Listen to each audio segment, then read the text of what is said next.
Uh, well, hi, my name is Richard Yongjeo닐, and I am a violist, and I owe a lot of my repertoire to one country in particular, Great Britain.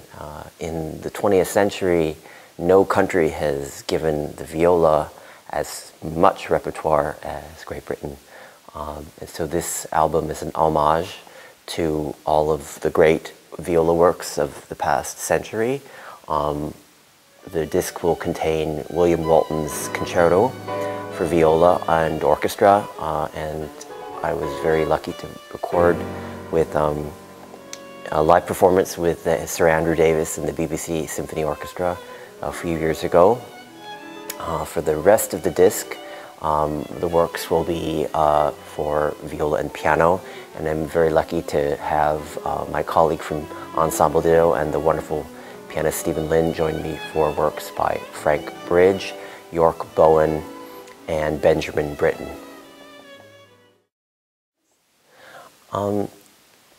I have grown up listening to recordings of Sir Andrew Davis, and I was really thrilled to work with him.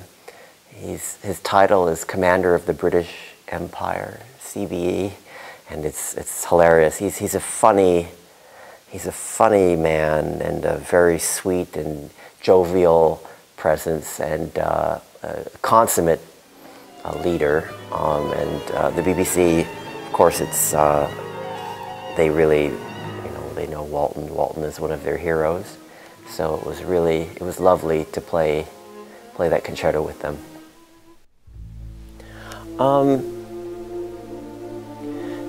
It's hard to say. The Walton is one of the very first pieces I learned on the viola.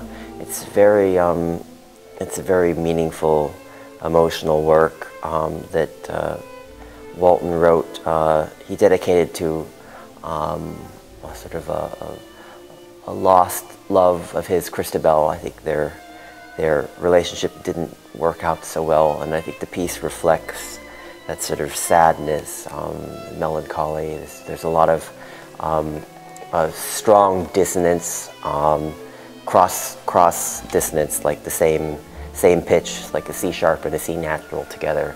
That's a huge element of the piece, and I think that's a direct correlation to how he's feeling.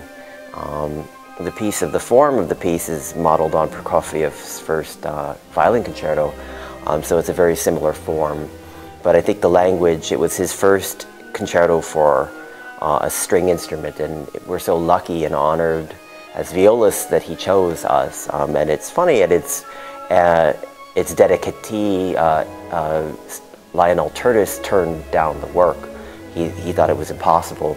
So another violist composer, Paul Hindemith, stepped in and did the premiere. I believe it was at the Proms.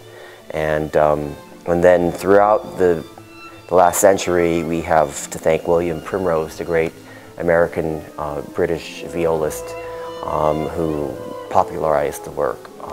But I think that piece I've known it for a very long time, and I'm very attached to it.